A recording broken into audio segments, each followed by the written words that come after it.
We've heard Sue talking to us about real estate, and that's very important.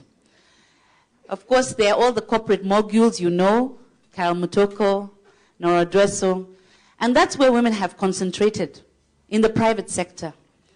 But I want to persuade you that it's time for more women to come into the public sector. And I'm going to give you some very good reasons. Early on today, somebody asked me, Joki, you're going to talk to us today about being in the corridors of power. Because that's what it is, really. You know, whether you're in the executive, the judiciary, or parliament, you're walking in the corridors of power. And somebody asked me this morning, how did you get there? What was your journey to getting there? And I thought to myself, there's no real formula, actually. If I think back in my own life, actually I had a very adventurous kind of life. You know, my working life, if you look at it, is full of experiments, sort of going in a particular direction. I knew, though, that I had a gut conviction, here, deep down in my gut, that I had to do something for women. And that came from my history. As a young girl, I was firstborn in a family, and I come from what would be called a very privileged background in Kenya. I grew up in Karen. My parents moved there in 1969 when it was still a forest. And we had neighbors. On this side was Lady Harrigan. And on the other side was Lady Twining. And there were no black Africans for miles. And we lived in Karen. And everyone says, oh, you lived in Karen. You must have had a really good life. But actually, there was domestic violence, and a lot of it, in our house. And often, my father would come home, having drank a substantial amount of alcohol. He would come very violently. In fact, we never used to sleep until my dad came home. Because the way he drove his car, we would be able to know whether he has drank or not drank. If he comes with his car revving, then we had a plan, all of us. The younger kids would go into one bedroom. I would go to my mom's bedroom and make sure that the keys are not in the lock so that my dad cannot lock her in the bedroom.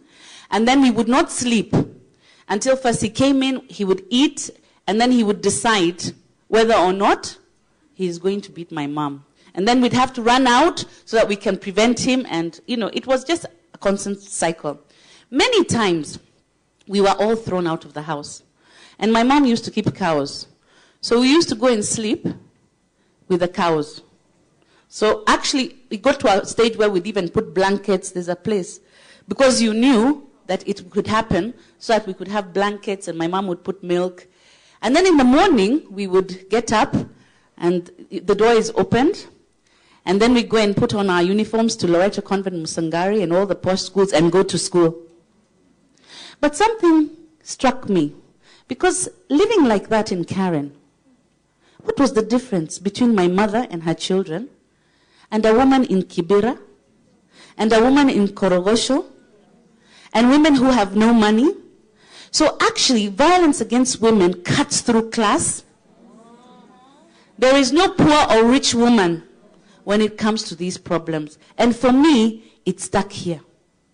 So in whatever I did, I thought to myself, I know I need to do something about this problem one day. But that did not prevent me from also having an adventure. Because I also think if you want to build your character in whichever career path you want, even public sector, you need to grow. And I think you also need to have fun.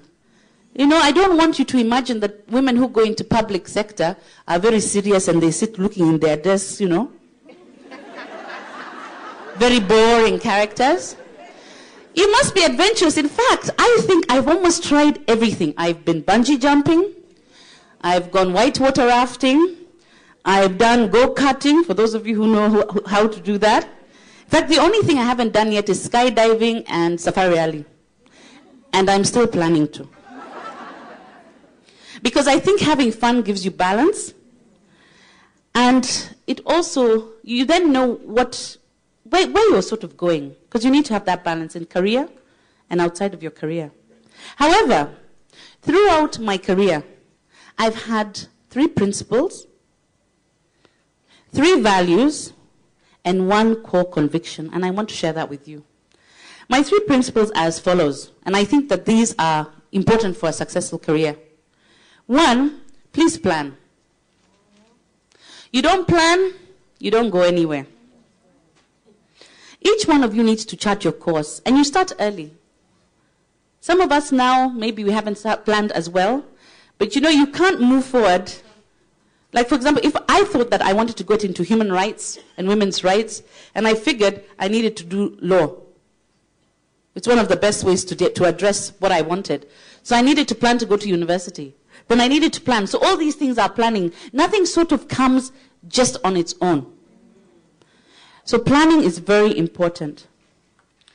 The other thing, I call these my 3 Ps, my 3 principles. The first is planning. The second thing is passion. Don't ever do something you don't have passion for. If you don't like blood, please don't become a doctor or plan to become one. If you're afraid of heights, piloting is not for you. Do something that you love to do, and please try. I know many of us as women, we went into careers that we were forced into by our parents, and we hate our jobs, and they're very boring. Get out of it, and it's never too late. Get out of it now. Do something that you feel a conviction for. The third P is to pray. There is nothing possible without Almighty God. It is a deep belief that I have. In all the things I've done in my life, He has been there constantly. Amen. Sometimes I forget to thank, and I'm like, oops, but I make sure. Because in the end, actually, He's the one who decides where you're going, really. Then you have to, in these 3 principles, you temper it with 3 values. 1 is self-discipline. You have no self-discipline, you are doomed. Self-discipline in many things. In things that are moral, in things that are professional. Unless you're able to tell yourself this is right and this is wrong, then again, I'm afraid you will fail. The other value is that you need to have service to others. It can't be about me, me, me, me, me. Sometimes it has to be about us, and it has to be about we. Help the sister next to you, and your other sister will help you. I like this sister talk. I come from the tribe of women. In Kenya, we like talking about tribes. Mine is the female tribe. And I like to do service to others, and especially to my sisters. I like the we movement. Thirdly, and this is a value which I feel is important, is we need to use our brain power, not our bottom power. The late Professor Wangari Maathai taught me something when I was in Parliament. She even wrote about it in her book. She said the reason why it's so difficult for men to go into politics is because everyone practices neck-down politics. They're always looking at what you have from the neck down and not what you have from the neck up. And women who go into politics or into any career, if you think you're going to use neck down, then nothing that you do and nothing that you own will be yours. Your financial, professional, and economic success must come from the neck up, never from the neck down. You go and buy a beautiful house like Sue is telling us here, let it be your money, girl.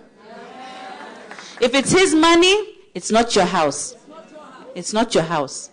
And really take that seriously. I think, a lot of people say, oh, well, sometimes bottom power works. It never works. It never works. Walking the corridors of power. What is political office about? It's about political power. What is power about? Power is about influence, and it's about benefits. If you cannot influence, you don't benefit. So it is the people with power who have privilege. And they exercise the privilege while oppressing those who don't have power. Power is about those who have and those who do not have. If you look at history, and some of this history still remains true, our history shows us that those people who had power were white, westernized, wealthy, male, healthy, educated. Right on the other side was, if you're black, if you're an African, if you're poor, if you're a person with disabilities, if you're uninformed, and if you're an African female, you're right at the bottom of the barrel. And those are the power dynamics. And those of us who are struggling with women's rights, and we talk about gender equality, we're not actually telling our male counterparts we want the power. We just want to share it. In Kenya, we are familiar with power sharing arrangements. So first of all, we demand to share power because it's our right as citizens, and we are 52% of the population. But let me tell you why else we must be in a place of influence and a place where we can benefit. First of all, men and women are equal, but we're different. Whether you talk about menstruation, maternity, menopause, there are things that affect us that do not affect them. And therefore, they cannot make decisions on those things. Similarly, we would not want to make decisions on things that affect them, but don't affect us. And this is a very important thing, because that's why some of our policies are upside down. Just think about it. Look at family planning. Family planning has been crafted so that it is women who take contraceptives. Yet, when a woman is pregnant, she cannot get pregnant for 9 more months. But the man who made her pregnant can make her pregnant every day of those 9 months. Who should be on the pill? But then, who then decides who goes on the pill?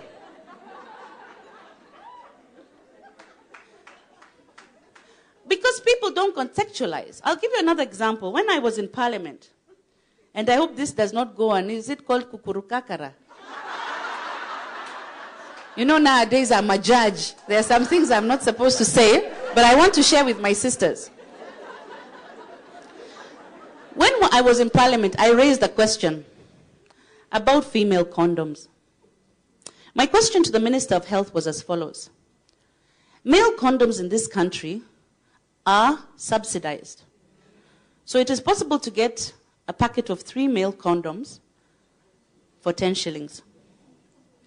On the other side, you can only get a packet of 3 female condoms for 400 shillings. Yet statistics have shown that women are bigger consumers of condoms than men, so they actually buy more male condoms than men. The problem is to negotiate. Because when you use a female condom, you don't have to negotiate. But when you're using a male condom with your partner, you must negotiate for it to be used. And in our rural communities especially, women say there's no electricity. The men come from the village drinking at night. They say to use the female condom is very easy. You just put it, nobody will know.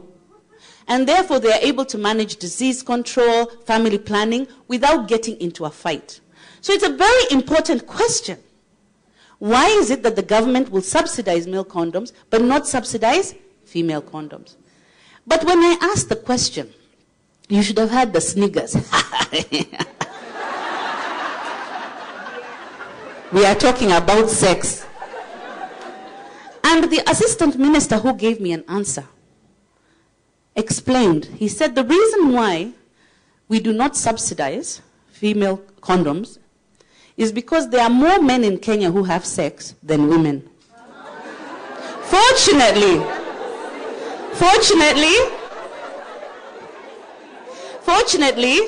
order.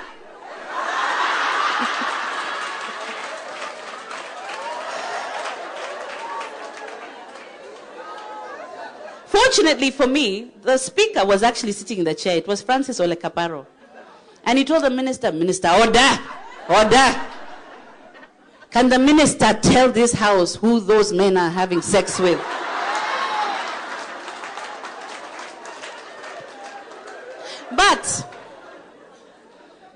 The issue is still unresolved. Women condoms are still not being subsidized. Everybody thought it was a joke. And that is the end of that story. I don't know who is following up that. But I'm beginning to show you why we need to be in those houses. That's the first reason. The first reason was that we're equal but different. The second reason we need to be in positions of power and influence is that it's our money. Think about it. Each one of you pays tax to the government of Kenya. How is your tax spent?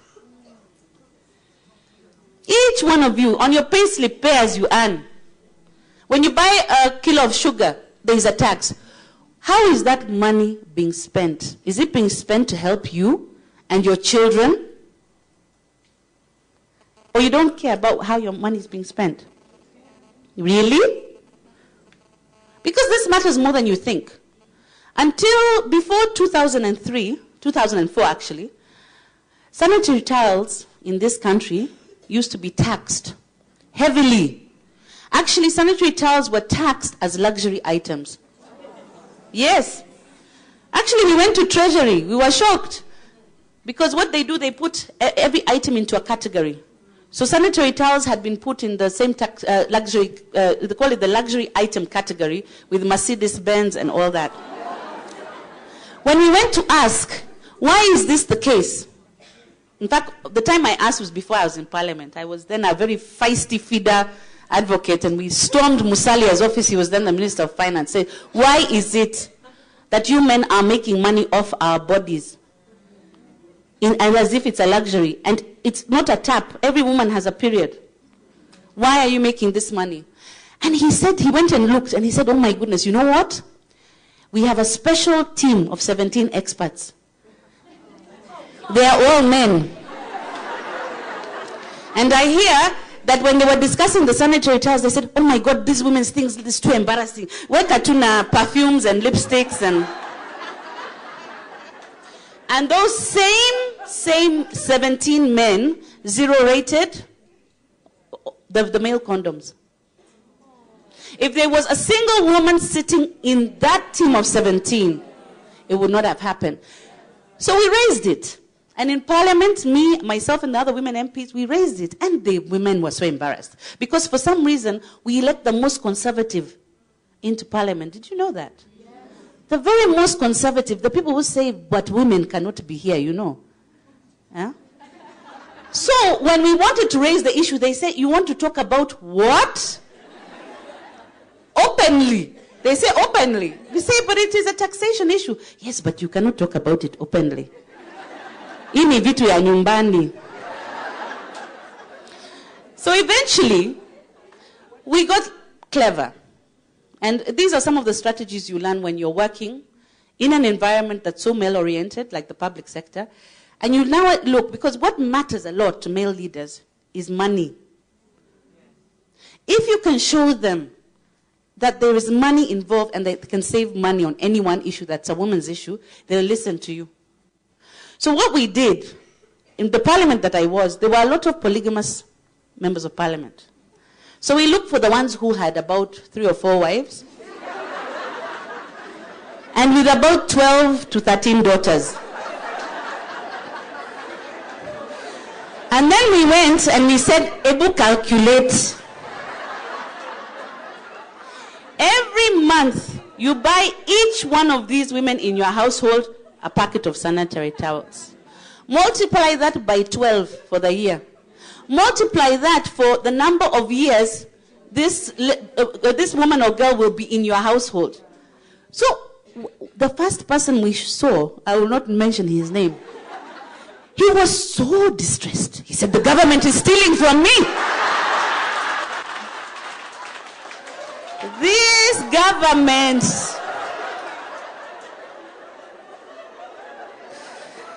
Needless to say, within the next 6 months, the government zero-rated the sanitary towels.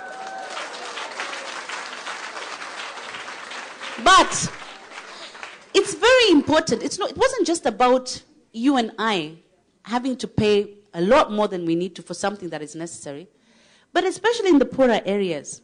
Girls used to drop out of school, did not used to sit in the exams, because they cannot go and sit the exams on the day they're having their period. They couldn't afford the sanitary towel. And then what happens in 20 years' time, you find that the workforce of women is much lower because girls did not finish school. So it's a big issue. So when I say you need to look after your money, it is bigger than you think. And when I tell you then you need to come into political and public office, it's a good reason. But thirdly, it's about responsible financial management and prudence, as the Treasury mandarins would tell us. If you read the World Bank studies, they will show you that we spend a lot of money in what we call treatment, in emergency treatment, emergency care treatment. If you look at our health budget, a huge percentage of that budget goes into emergency care. If you go every weekend, end of month, what are the biggest cases in emergency? No, they're not. The biggest cases are domestic violence cases and sexual violence cases. That's what emergency normally handles. If we could put more money into prevention, if we can have stricter laws, then we save that money and put it into childcare or something else. So also it's about your taxes and how you're managing your taxes. And that's why I want to persuade you to come into public life. It's not easy though, let me assure you. It's not easy at all. In fact, when I first went to Parliament, I had to develop a thick skin. I got a shock of my life, actually. When I first went into Parliament, I felt as if I was in a secondary school for boys. No, do you know that feeling? Huh? You're just a few girls, and then there are all these boys, and there's a lot of testosterone. Eh? Guys are going,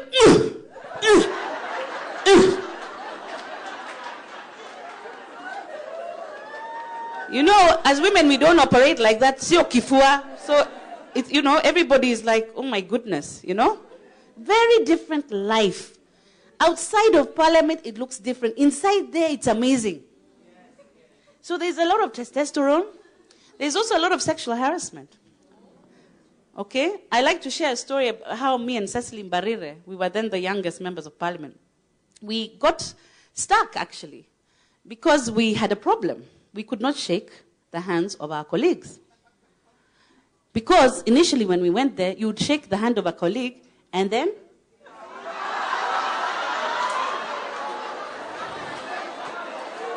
You know what I mean. You know what it means. And we called it scratching. And we used to call them the scratchers. But what would we do? You're a member of Parliament and you're afraid to shake another member of Parliament's hand because of sexual harassment? How inappropriate. We had to do something, but what? So in the end, what we did, we devised a strategy. The next time it happened, and we did it somewhere where the members of Parliament converge. Then you know, I shouted, I said, hey, Cecily, scratcher number 7. So what happens is all the other men, they run and say, what's that? What's that? Oh yeah, this guy, you know, he likes to scratch and he's the 7th guy. First of all, the guy is embarrassed. Then all the other men who laugh at him are like, I never want to be caught doing that. And by the end of the month, there was no more scratching.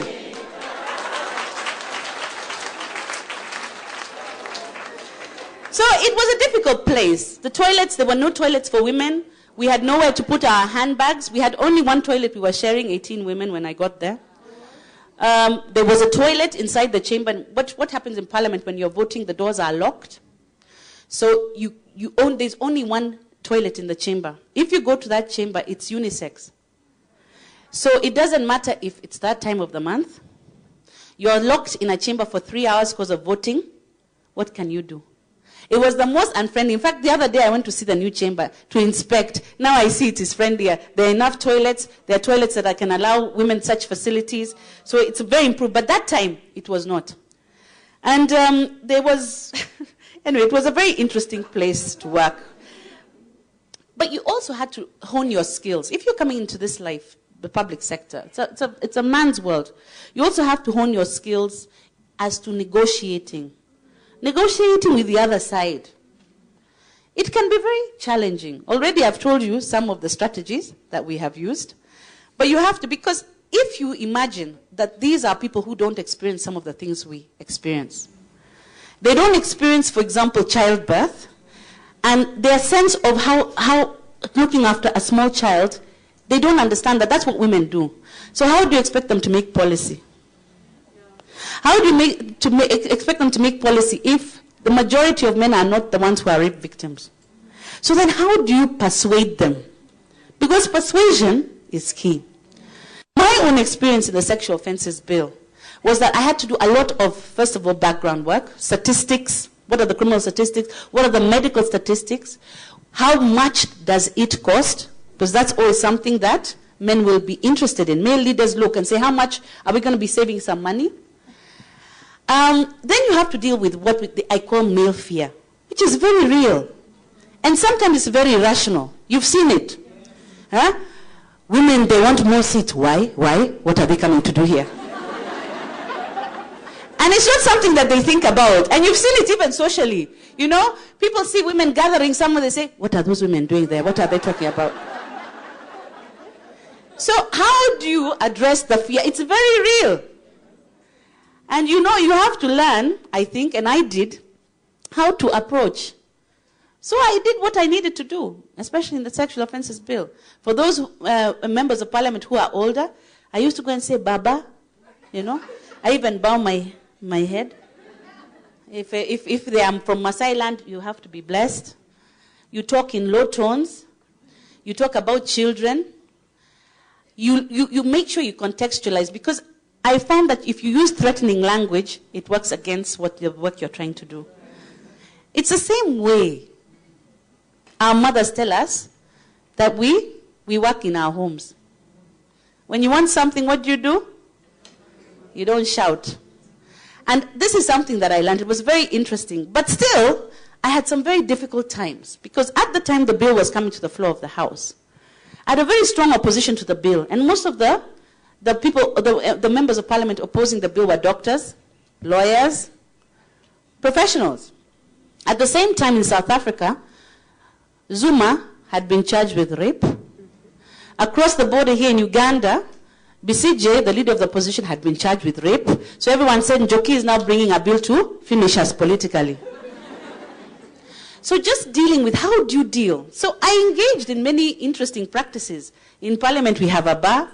So I used to go there every evening for about half an hour, buy drinks, you know, and you'd find, you know, people drinking beer. When I walk in, it becomes whiskey. I say, okay, that's a cost. Of course, after the bill passed, I was looked for. They say, what happened? You stopped coming. But I did everything. I even cried tears, not deliberately. It wasn't a ploy. But one day I was so frustrated because I thought the bill was going to fail. There was a group that had decided that they were going to make sure, and I'm saying they don't understand how important this is for the women of Kenya. And I was crying, and you can't believe. The rumor went round that I was crying. And that I was crying in a toilet, which was not true, but I didn't deny. And then they said, oh, pole mama. Hii kitu tu. Tutapitisha. So actually, it's okay to be a woman. And it's also okay to be soft. And it's okay to be emotional. You know, we always told, don't be emotional. Actually, it works. We can be emotional when we feel so passionate. But I want to tell you something. I know the time is not on our side, so I won't go into much more. But to say this, the women who have walked the path before, those in parliament, those who are working in ministries, those who are now working in the judiciary where I am, are working very hard for other women. And they have left legacies. In the parliament where I was just the other day, look what we achieved. We were able to zero rate taxation on sanitary towels. We were able to pass the Sexual Offences Act. We were able to get the government to bring in the Women's Fund, 3 billion to support women enterprises. We're able to persuade the government to bring in the Youth Fund, 3 billion going to young people. Half of that fund must go to young women. We were able to bring the maternity leave and the paternity leave. We were able, and this is something many women don't know, we were able to bring changes to the Employment Act that now state that every company has to have a compulsory sexual harassment policy, which they must put up on the wall. So if any of you work somewhere where that policy does not exist, please let me know. Because it is the law, so that women can now work free of threats of sexual violence in any way. There is also the Public Officer Ethics Act. The sexual harassment is a crime. It's an offense under the Public Officer Ethics Act. The next time you walk into a public office, and then the public officer tells you, you do me, I do you, report him.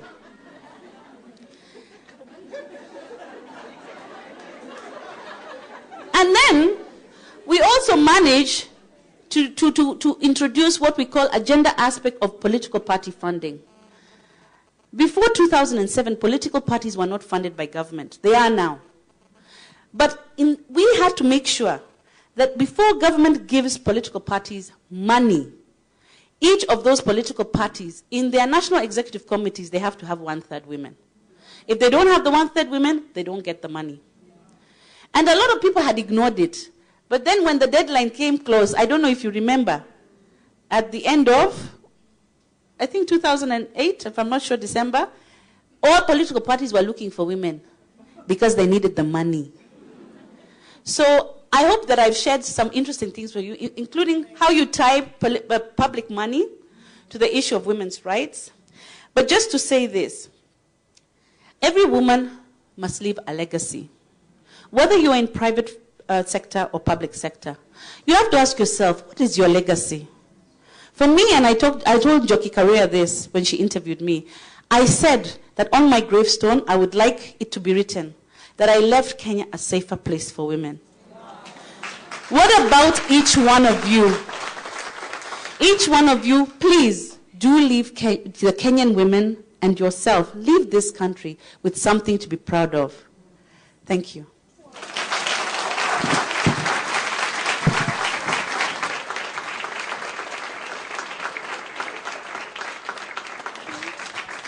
Oh, let's give our